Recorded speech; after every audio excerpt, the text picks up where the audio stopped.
This is episode 18 of the Skills Sprint, and today we're talking about a complicated topic, which is managing your emotions. Over to you, Helen. Do you know what I do? This is hard. I was going to say, I don't know what other people are like, why is it hard? It's just emotions. But we were sort of reflecting on, I think, the way that we manage emotions are probably quite similar. Like, I don't think we are always very open with our emotions, and I think people have a lot of learnt behaviours with emotions. So that maybe your upbringing, other people might have a different emotional response to you, but if what they're seeing is somebody who contains their emotions and doesn't show up with them, then they might think, well, it's not safe for me to do that either. And so managing your emotions helps you to probably be more authentic at work. It helps you to engender more trust with other people, and it helps you to create a space where other people can be themselves too. So it is a tricky, complex thing, but it is quite important for us to think about, well, what does this mean to me? How do I show up with my emotions, and what might I need to do differently so I create that space where I can be authentic and other people can show their emotions too.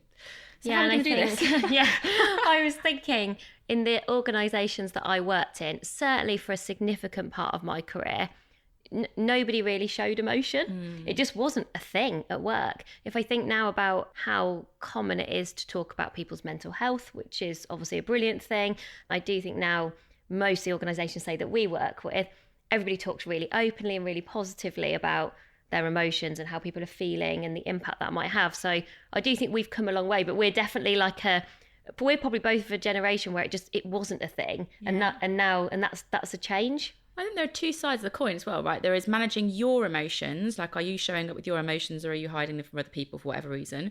And then I think there is also sort of managing other people's emotions. And I don't think you have to be a manager to manage other people's emotions. It's, if you feel uncomfortable, if you're upset about a situation and I struggle to respond to that either because I've not got empathy or it makes me feel uncomfortable, then I'm not creating a space for you. So I do think you might be better at one of those things than another. Like, I think I've got work to do on both of them. Someone recently called me emotionally defective. I was like, brutal. That's harsh. Brutal. That wasn't me, was it? No. Okay, I mean, it's the sort of thing that you would say. Yeah, I know. I was like, It's the sort of thing you would say. I was like, that's too mean. But I do think it's worth you thinking, like, maybe I'm good at managing my own emotions, but I feel uncomfortable with other people's, or maybe it's the other way around. Just in your own reflection here, like, what does that look like for you? So my idea for action here is a very practical one. And I have found this so useful, which is being really clear about the difference between facts and feelings, both for yourself and other people. So I think this actually does work for both sides of that coin.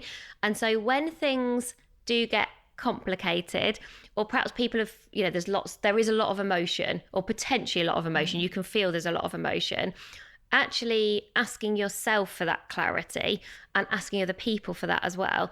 I have found loads of times that has helped us to kind of move forward. And actually what you're not saying is one of those is more valid than the other. You're actually saying they're equally valid. Facts and feelings, equally useful, but you do need to know the difference between the two. And actually then really encouraging people to sort of name their feelings specifically. So it's something that we've talked about before, about like labeling your emotions. Because if you just sort of go, and I do think it's often like a sound in your head, or like that, like, oh, so annoying. And you're like, okay, so what is it really? Am I feeling disappointed? Am I feeling frustrated? Am I feeling angry? Almost like encouraging everybody to be more specific about those feelings, because then I think they feel more ownable. You can sort of make friends with those feelings. And I think you start to spot your own emotions that you bring to work. What I do, I think, is more about managing my own emotions. So I find that in our job, I think we have to show up a lot of time for other people, in the nature that we do. And if you're a manager or, your roles, you're probably doing this a lot. You're showing up a lot for other people. And I find if I've got a lot of nervous energy or a bit of stuff going on in my head about all the things I've got to do, like stress energy, I don't feel like I can show up as well for other people. So the thing that I personally do to manage my emotions where I think they're getting in the way of my work is I breathe through it. Now, I know that sounds like, well, we all breathe, Helen, but I very specifically do box breathing, and I do it a lot. Like, I would say once a week, there is a situation where I'm like, okay, like almost like ground yourself a bit, Helen, like so you can be your best for these people. You've got to get rid of this stuff that's in your head, all kinds of emotions. And box breathing is really simple. You just like breathe in for 4 seconds, you hold it for 4 seconds, you breathe out for 4 seconds, you hold it for 4 seconds, and you just do that a few times. No one knows I'm doing it. Like, people don't know. I don't sit there and go, no one knows. I just sit there, but it's the it brings me a sense of focus, which I find helps calm my brain, and physiologically it like does stuff to you. Box breathing would be useful. Another one that I heard recently from Sam Conniff, who talks a lot about uncertainty, is sort of breathe out for longer than you breathe in, which could be, I mean, maybe just play with it. But for me, in moments of anxiety or stress where that emotion's affecting my work, those are the things that work best for me. And I actually heard a professional golfer talk about 4-box breathing, and apparently he was saying it's the one area where there's a lot of evidence around just how good it is for you, because what it does is it slows your heart rate down. So your nervous system kind of gets a bit more of an even keel. And again, it's not to say those emotions are bad, but sometimes you just think, I just want to be calm. Maybe I'm feeling nervous and I want to feel calm. Yeah. So I think what you've sort of described is a way of transitioning from an unhelpful emotion to actually a helpful one, which I think is often something we can all recognise. So given we are not the experts in this area, we are learning as we go with emotions, who's someone that people should maybe read or watch or listen to?